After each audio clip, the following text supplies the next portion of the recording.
Welcome back, fellow armchair generals. This is Gamer1745 here with my continuing playthrough of Hearts of Iron 3 with Black Ice 8.6. Okay, we're going to continue this. We are pushing, create a border here along this sort of river line here, more or less. Maybe I'll take this, maybe Japan will have this, but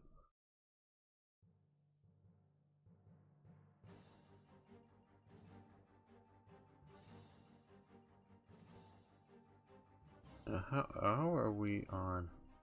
Okay, we went up there, and we went over there. How are we with diplomacy with Tibet now that we have a border with them? Obviously, Japan for some time has a border. Okay, everybody's trying to influence Tibet. Tibet is liking. Oh, it's drifting more towards the Comintern at the moment, but and to the Allies more at the moment. So we need to do something about that. Can we trade with them? No, because we can't. Okay, well.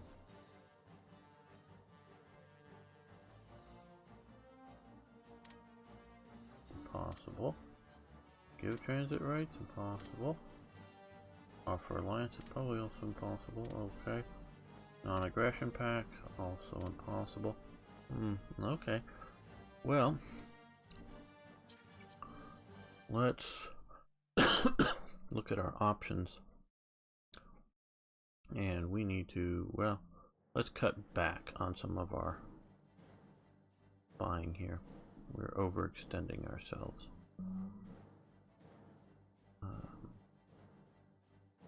Yeah, we're way overextending ourselves.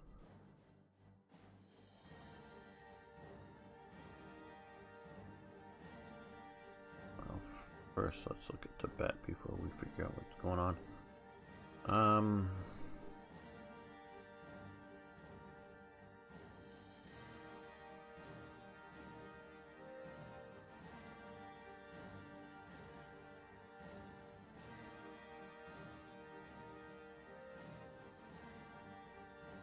What is the ruling party? Politics. No, diplomacy is under diplomacy, I think.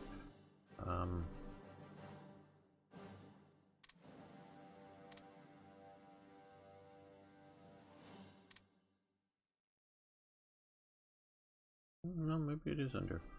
I don't do the political game well. I'm wondering which one of these two. They're both at. Well, they're 35%. So,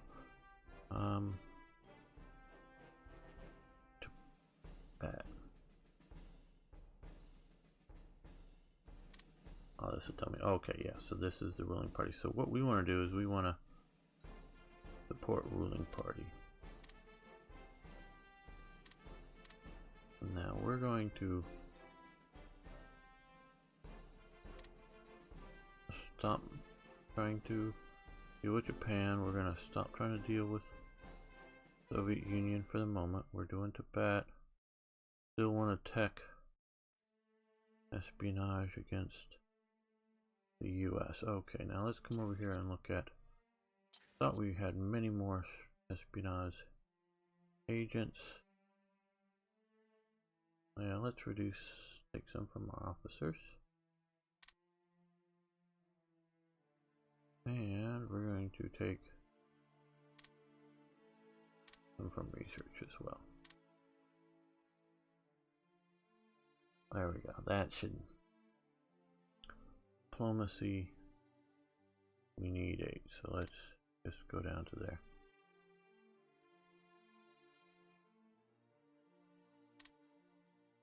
Okay, well, maybe we can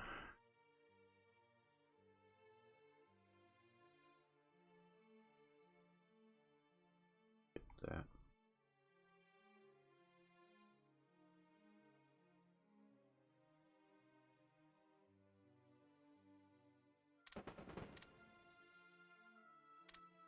Okay, we've won here. Counterattack.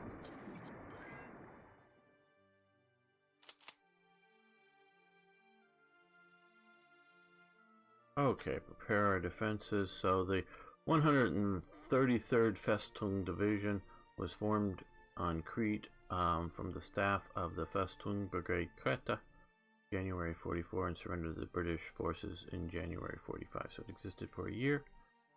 Okay, well, we'll take that. And that is here. Let's give it a defensive general. Just a level 2 defensive guy. We will move it over here to the port. And then we will see about getting some shipping over here. Well, we'll get some of the slower shipping. Okay, these guys, what we want to do is see, well, can we get all of them on board? Yes. Be best. Now these guys are going to come out here.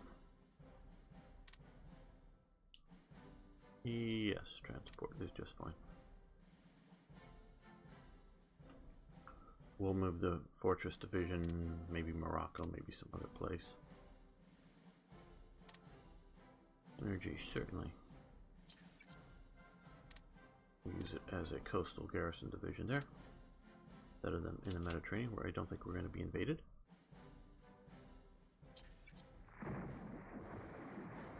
Okay, the 41st Festung Division was formed in Brook and Del Mar on the 11th of December from the staff of the disbanded 39th Infantry Division. It was designated the 41st Infantry Division, January 45. Okay. We'll take that.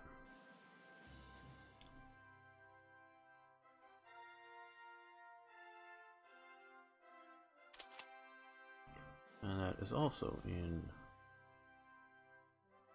Greece. But as we've seen, they did that uprising, which was pretty massive there some episodes ago. But I think some of the brigades are probably enough to do that. So these guys, will also see about getting them to the African coast or somewhere. As a solid way to... Uh-oh. We bumped into a big time something or other. We lost a lot. Okay.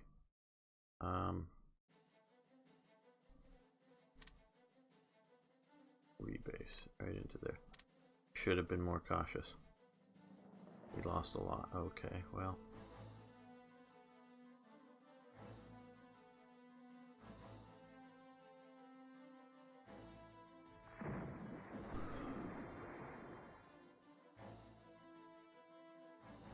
Just by keep going out further out, we're gonna let these guys get at least reorganized back. I think. Yeah. Special Forces Combined Arms Advance, and I think we're gonna stop that. But let's take a quick look. Yeah, that's good enough for now.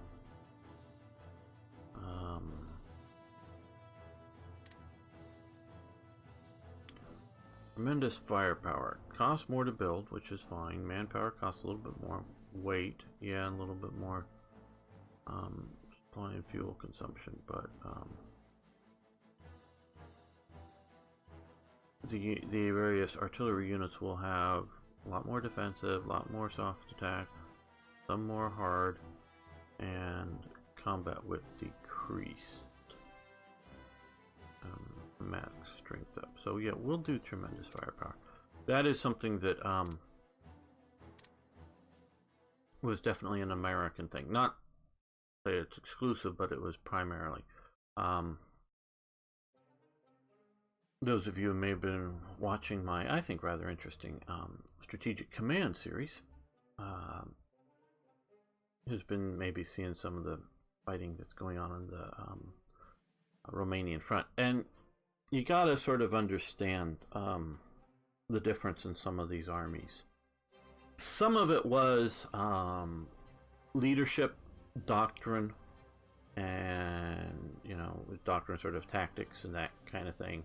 and training levels of the soldiers, all the kind of stuff that's handled by these types of things. And obviously, if we were playing Bulgaria, we couldn't be doing all of what I'm doing. And even if we cut out like all of the Navy and most all of the, maybe concentrate on just a little bit of, concentrate all the air power on single engine for both fighters and close air support, or just building fighter bombers or whatever, and keeping those up to date, and then just trying to do some of these and to keep your artillery. But would we, and even if we concentrated on like medium artillery or light armor or light armor or something like that, we would still be way behind at researching all of these different doctrines and command HQs and all this stuff. The leadership would be crippling us in comparison. And so that is part of why Bulgaria, Romania, Hungary, Slovakia were as bad as they were in World War II. That is part of the reason, okay? And a very real part of the reason. But another major part of the reason is logistics. I don't know. It varies. But a lot of soldiers in World War II carried between 60 and 120 rounds of ammunition with them. I'm talking a guy with a bolt-action rifle. I can shoot up 60 rounds of bolt-action ammunition in, well, it might take me 2-3 minutes max if I just doing a mad minute, just loading and firing, loading and firing. I might even be able to do it in a minute. But in a combat situation, and I can easily do it, usefully do it in 12 minutes, okay? And I say usefully do it. Not every shot needs to be done with the idea that, oh, I've got him perfectly lined up in my sights, full sight picture, bam, he's going to fall down dead. If every soldier killed 5 enemy soldiers, hey, he can go home. The war's over for him, because that's doing great. But most people in war did not kill. I'm thinking even combat, kill more than 2 or 3 people at most. Now, obviously, there are many, not most, but many who did kill more. And there's studies that, like on the parts of the D-Day campaign or something, that only like 1 in 4 U.S. riflemen even fired their rifle. They're just running around, following their squad leader, following their platoon leader, whatever, and they never fired their rifle. Just like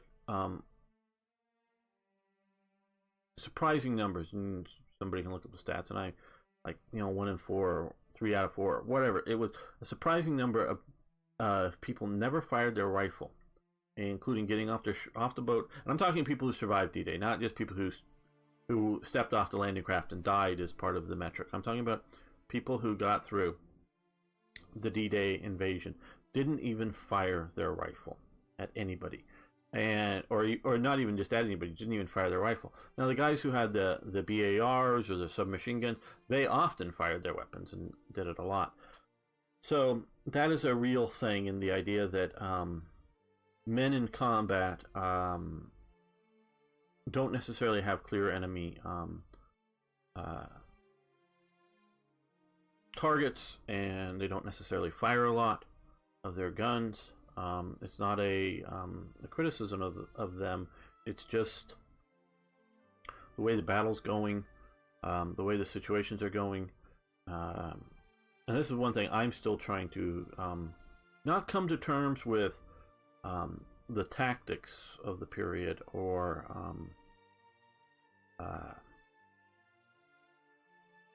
how to do combat. And I've done a lot of training on sort of combat training, but sort of the I don't know, battle aspects or something of why armies, how do they control winning and losing, and it's sort of a morale thing. Burden of Command is a game that's in development, which is I'm planning on featuring on this channel, which is a, at least the initial version, is a sort of platoon leader, company leader type level of command and control game that's sort of, at least the first version is going to be American sort of stuff, and it's very sort of role-playing kind of stuff that you're trying to lead your troops through combat. And just simply sort of the mass of your side of getting there, like I say, of troops moving around and not necessarily even firing your guns, that the enemy retreats or advances and you retreat or advance or don't. That's all kind of stuff. And I understand that also, like, shall we say, on a squad level of how to, partially from my training, how to assault something or how to defend something. That's not what I'm talking about, because this isn't World War I, and this is because I've studied battle at different times. Sometimes, you know, you got like Ramillies or, well, let's use something that maybe everyone would know, the Battle of Waterloo or Austerlitz. Well, that battle, and especially if you, whether you do it on a computer game, on a tabletop, you have the whole of the army all spread out there with some extra space on either side, so that you can maneuver this army in. And so you see the lining up of the battalions and the firepower and flanking of the enemy, and the enemy's feeling flanked, so they lose heart and they retreat back and all of that stuff. And I sort of, you know, get that kind of thing, and that's an element of it. And so when we talk about a lot of like war games, they will do, oh, it's just this province, but they, as they move into it, because they're controlling the wargaming board, and you know, this sort of shows my bias of experience in war games. As you're moving forward and you're controlling everything, you know you can't be attacked from the flank because it's the edge of the board. But obviously in real life, it isn't. Now, they're sort of kind of presuming within this theory of this stuff is that as you're advancing forward, so is other forces on the other board next to you. But again, on a larger sort of scale, is you have in World War I, you had a continuous front line that you were fighting along. Where if you look at the Allied advance across France, there is no real continuous line. You get sort of an odd sort of shapy thing at any one moment. But what determines whether your punch in here is, and we saw with the outbreaking here or something, are you surrounded or are they surrounded? You know, if you have a very, you know, okay, here's the situation. The Battle of Kursk. You all sort of know it, I presume. It was a big sort of bulge. I almost used the Battle of the Bulge, but I decided Kursk for a couple of reasons. The Battle of Kursk is the Soviet troops in that pocket, if you will, in Kursk. Are they surrounded, or are they penetrating into the German lines? Which is it, and what determines it? Now, that became a static front for a while as the Germans built up, and the Soviets Soviets also built up inside in a defensive position with a reactive force for post the expected German counteroffensive, instead of going on the offensive. But what determines that who is surrounding who and who is penetrating who? Now, to get back to, well, I don't know if I want to get back there yet. Some of that comes down to, and this is why people talked about after my sort of using Patton on the cover of one of these episodes, what I thought about him.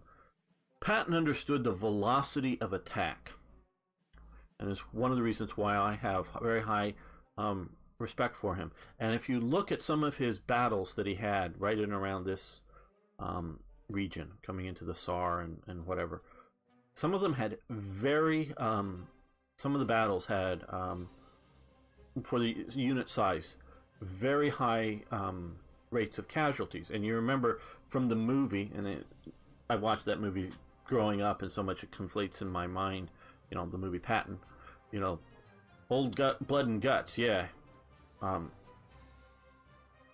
His guts and our blood, or something like that, one of the soldiers says. And it's partially sort of the 70s anti-war feeling that, yeah, Patton is just using up his men and that kind of thing, and to achieve his fame and his victory and all of that. Well, like I say, some of these actions in and around this period of time, I think, were not blunders from Patton as a commander, but just simply units blundering into other German units, being ambushed, as it were.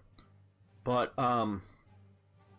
and if you don't have good intelligence and you're advancing into the enemy, you're going to be ambushed at some point, unless you are Montgomery and are doing the careful approach until he gets to a bridge too far and overextends and basically gets ambushed. But Montgomery was the careful logistics guy for advancing. That was his way of warfare.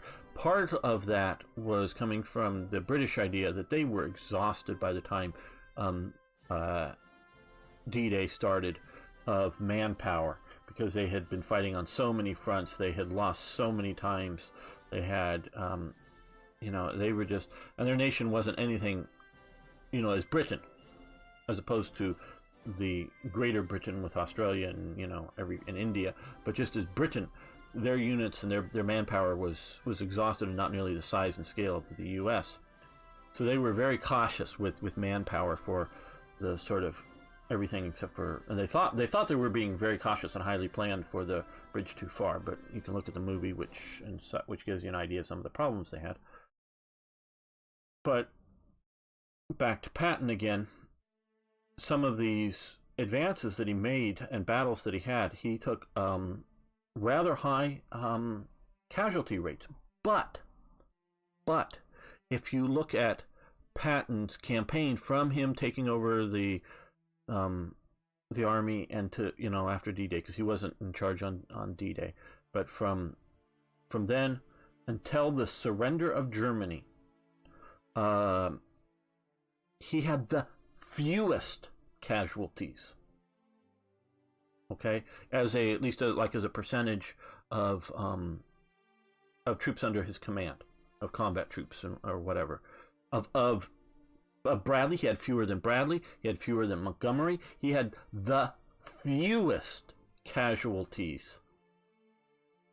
So he was the least dangerous commander to his own troops, because get on another little rant, is why it's hard to put women into combat. And sometimes it's easier to do them in some other kind of stuff, like on a ship. It's easier to do it on the ship. But why? Why is it hard to put women into combat? Is it women are incapable of killing? No, women are very capable of killing. Is it because women are weaker than men? Yes, that is part of it. But if we remove, we maintain the exact same standards for men and women in combat outfits. I'm not talking about truck drivers or logistics people of some other sort, or non-combat specialties, as we would call them in the American Army. I'm talking about in combat specialties, ground combat specialties, that they have the same upper body strength. They can lift the same amount as the basic guy, not as the strongest guy in the platoon, but just as the minimum requirements. They meet the minimum requirements. So if they meet all of the minimum requirements, we're gonna self-select out a lot of women that just won't be gym rats and lifting lots of weight to make it up there. They just won't do that. So we won't have that. We still have. Women need greater hygiene levels and this comes out when you talk to some troops. The level of shower support and such for that they give to women in the Army is greater than men. And when they've specifically one person was talking about while he was serving in, this was back, I think, in the 90s in Korea, you know, peaceful Korea, U.S. units being supported up there. When his unit, which was all male, was forward deployed along the DMZ, they were up there for, say, like a 2 weeks or whatever, you know, living out forward deployed, and then comes back, and after 2 weeks they get their shower. But when a unit with women as part of the unit, they would rotate every like 3 days, get the women back and the guys too, but get them showered up. Women need a greater level of hygiene, and I'm not talking about makeup and hairdos because they could shave their head, but just other basic things. Women need greater hygiene levels of support than men do. So that is a problem with women in combat units. But what is greater than either one of those two, the amount of body strength, or just say logistical support for women over men in combat units, it's killing women is the problem. And it isn't the problem of a soldier looking down his rifle and shooting another woman. I have known, well, I would say at least 5, but probably more. But at least I'm thinking, in my memory of talking to soldiers, including some Navy guys, that, I killed women. I shot women. Because, and he knew it. There's one guy who was particularly, he was one of my teachers in naval ROTC that I did have in high school. I'm in Vietnam. He was part of the riverine forces, you know, the guys in those patrol boats like you saw in Apocalypse Now kind of thing, but the Navy sort of guys that were moving around one of these rivers. I forget which one. And that was his Navy experience in Vietnam. And he definitely says, I shot women. Now they may have been 3 guys on the boat or whatever shooting at the shore and dropping the women, so who actually put the bullets in the women may be in dispute, but definitely that they would go ashore, you know, once after the firefight and get the bodies, and there were dead women, and they didn't necessarily know it because of the outfits or whatever at the time of shooting the combat, but definitely he engaged and shot at, and women died because the guerrillas were also women. It wasn't that, there's women farmers. No, it was women with guns shooting at them, shooting back. That's not what I'm talking about of killing women. I'm talking about the platoon sergeant, the platoon lieutenant ordering, okay, Betty, you run out over there to that building 50 yards away, and while you run over there, they're going to be shooting at you, and you're probably going to die, but you run over there. Betty, are you going to tell Betty to run, or you're going to tell Sam, George, and Michael to do it first to try to get over to there? Are you ever going to be picking the woman to do the sort of initial dangerous combat first, or ever? And then the psychological effects, get back in like the burden of command, of sending troops, your troops, the people you are responsible to do something, and not just, the platoon, we're all going to run across the field at once, or march across the field, or whatever, or crawl across the field. And so we all do it all at once, and some of us will live and some of us will die. That, psychologically may not be, obviously it's war and there's psychological damage. I'm not talking about whether there's any of that. There's that. But you're not selecting an individual, and that individual does a task that you order them to do, and in doing so they are killed or severely injured. Whether that is a man or a woman, it's going to, as a leader, it's going to psychologically impact you. And if you do it a lot, it's going to psychologically impact you. So this is why the higher command you get, you're no longer ordering individuals to do things, you're ordering companies, battalions, brigades, regiments, divisions, or whatever. So the direct impact of that is reduced, even though you have more deaths on your hands. But at that platoon or squad, platoon, and even company level of command, the psychological impact of ordering women to do dangerous things is going to be psychologically damaging on you and is going to be a problem. And that is why women are in combat are a problem. Now, maybe someday cultures are going to change enough that gender roles will be as such that we won't mind picking a woman to die equally as a man to die. And that, again, that is not saying they should not be in the army or any of the other forces. And especially like if you're looking at a ship that you're sort of all in together, and if a missile impacts your ship, well, you didn't really pick the spot where the missile impacts on your ship, whether there was a man or a woman standing there or something like that. That is a little different. So that has a difference to it.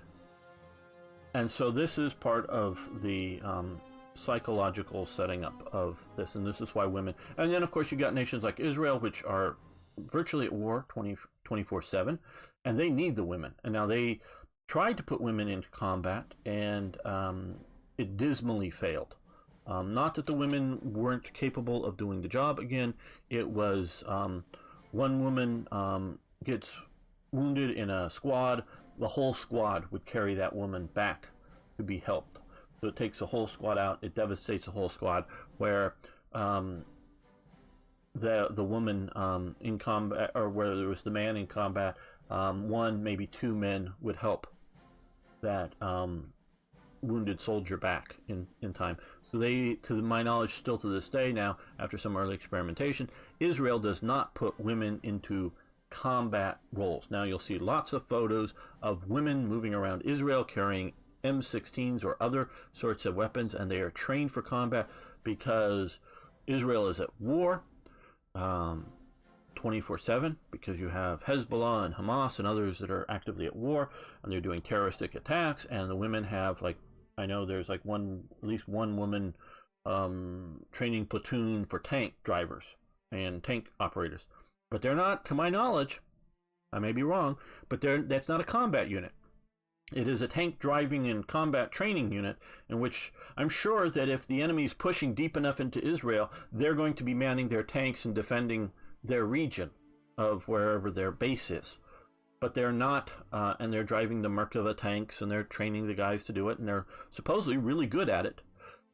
But they're not the Merkava tank battalion sitting on the Golan Heights ready to go into Syria or something like that. They are the training unit behind lines that know how to do the job, do it well, train other people, and if things go badly, or whether there's a terrorist attack or something, they will be involved in combat, but they are not set up and designed to be a combat unit.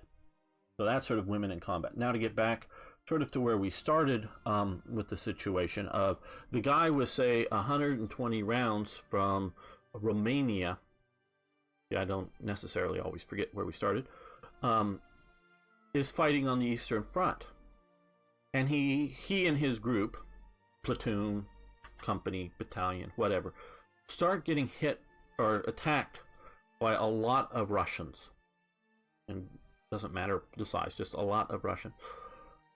However good the leadership is, however good the tactics are, however good the training is of the troops, at some point he is going to realize that he is getting low on ammunition. Even if, and I just watch it probably about every other year or whatever, the movie Sergeant York. And again, I did a live chat yesterday, and one of the people, we were talking about how terrible communism was to the world, as well as Nazism. But one of the commenters was Stalin, basically, but the communists in Russia took them from plows to the moon, and as an achievement. And I basically said, yeah, but so did the USA, went from plows to the moon. If you look at Sergeant York, which is a rather sort of true to life. It's not, I'm not going to say it's exactly what happened in all cases. It's still Hollywood. But if you look at where Sergeant York was born, and look at, they lived in a valley at the time that he was there. In like 1916 or 1917, when he was drafted, it didn't have electricity in his whole community. no electricity. Now that was an extremely poor part of Tennessee, and so that's, like I say, extremely poor. But that's America was a very rural society that in 1917 and 1918, when the Russian Revolution happened, yes, there was some very highly industrialized areas in the U.S. Hold on just a second.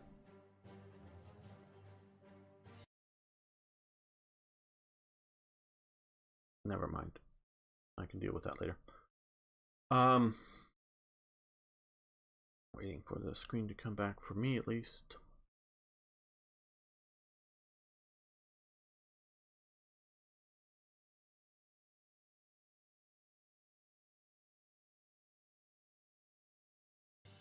Yes, here we go.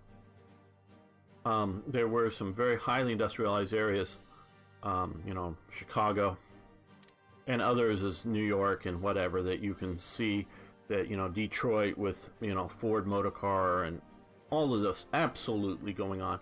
But so much of the America was rural and unelectrified and undeveloped and non-mechanical that from 1917, the U.S. made it to the moon without the terrible situation that happened in the Soviet Union just on that. So, a very good look at what America was like in World War I.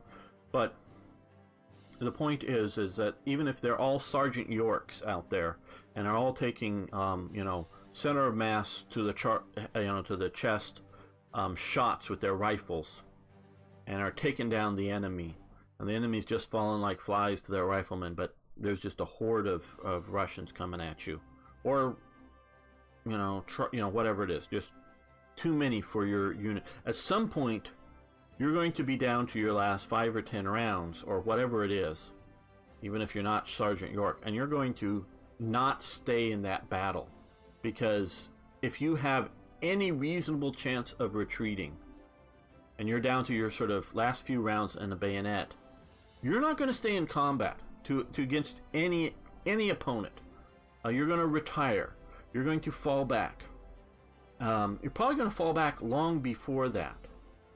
So your logistics is an essential element to things that if you can't keep your men supplied with bullets, and of course, as you learn more about World War II, the machine gun takes on a bigger and bigger and bigger roles, and to the point that almost in the German army, the rifles were, by World War II, were an afterthought, and the platoons were really just there to move around the machine guns, and the machine guns were the killing instrument of the infantry units. The rifles sort of supported the machine guns, the riflemen carried extra ammo for the machine guns, and some people basically thought once the machine gun sort of goes out of action, either because they've run out of ammo or it's damaged, or you know, because the heat can get so hot in the machine gun if you're running enough that it can warp out some parts. The machine gun stops working.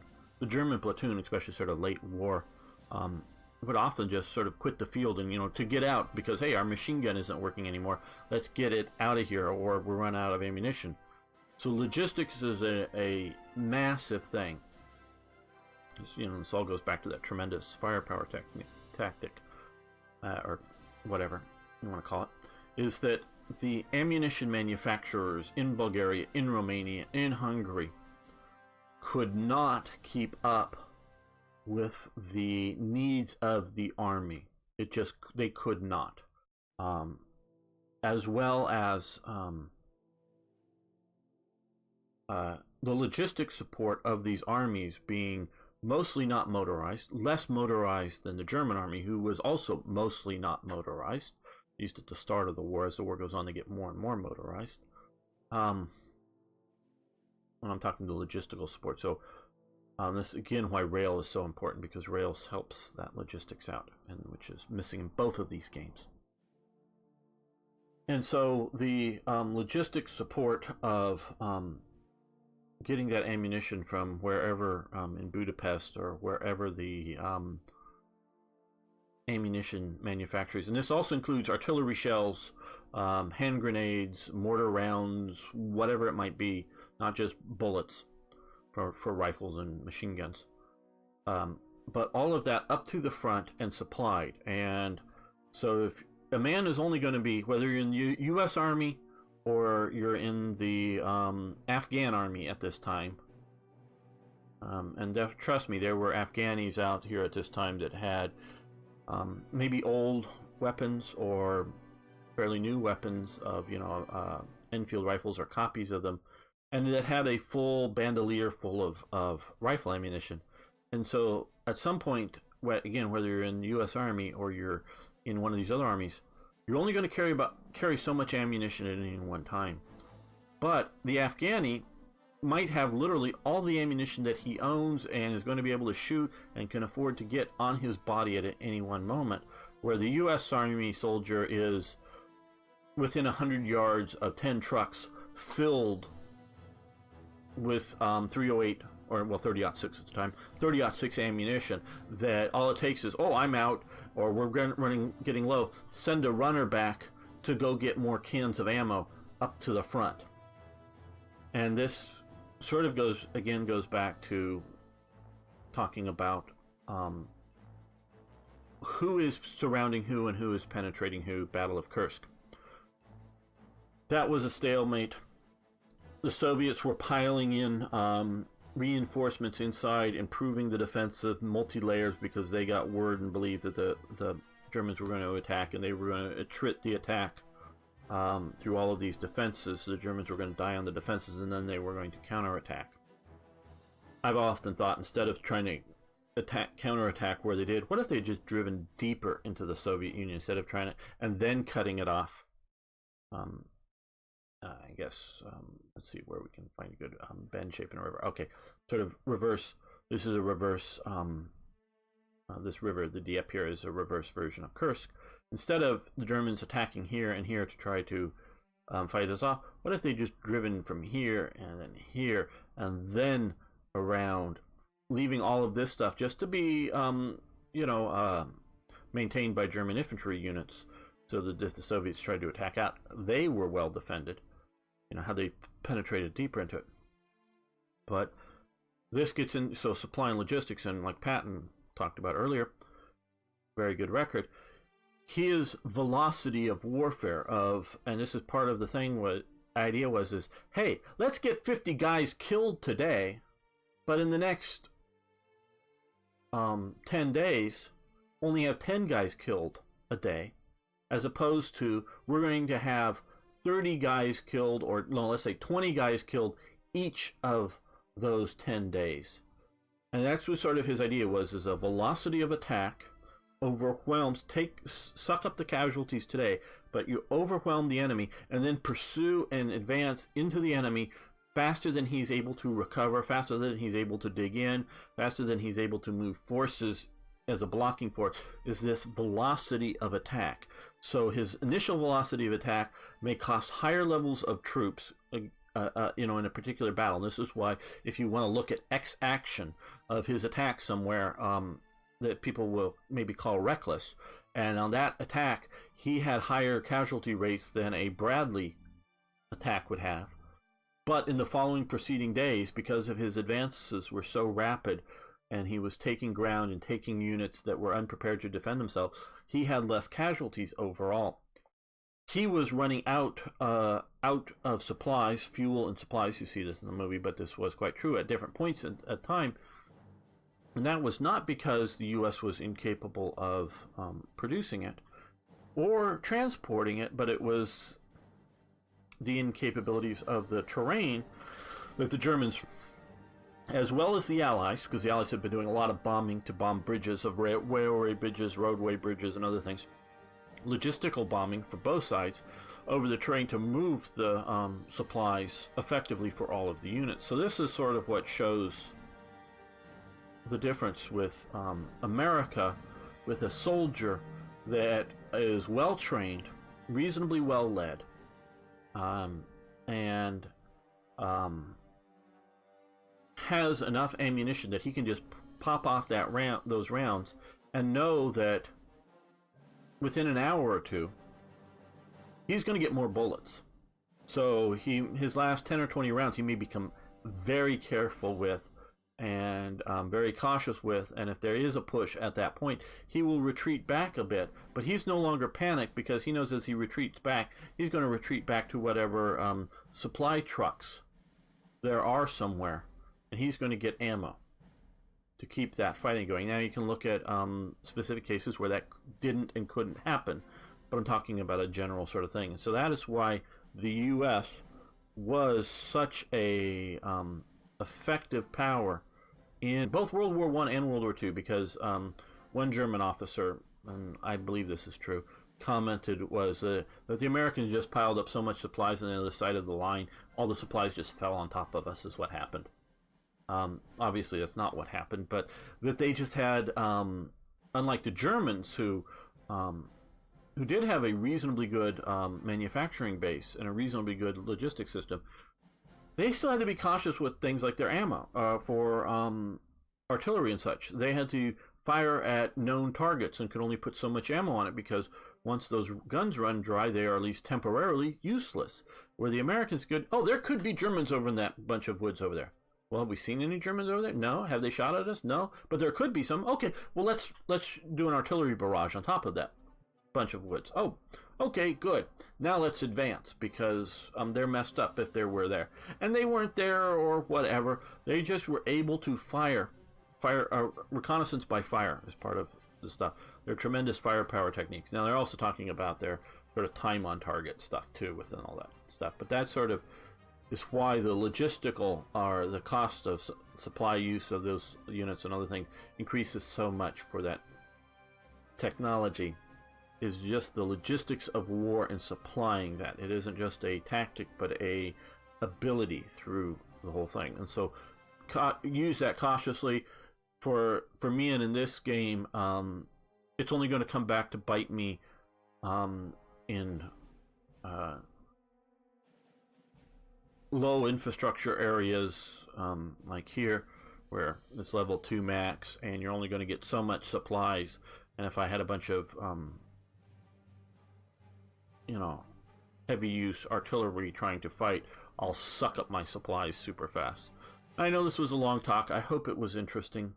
I'm trying to get better in that, make the talks concise and follow to the point better, but I do sort of want to do this as a way to be different from other very good YouTubers that you will watch, whether playing the exact same game or similar games. Why I'm trying to get my niche out there to be a bit different. But hopefully interesting to talk some of the philosophies of all of this stuff. So, thanks for watching. Thanks for liking the videos. I really do appreciate that. And please post questions, comments, suggestions, ideas. I love hearing from you. See you next time for more Hearts of Iron.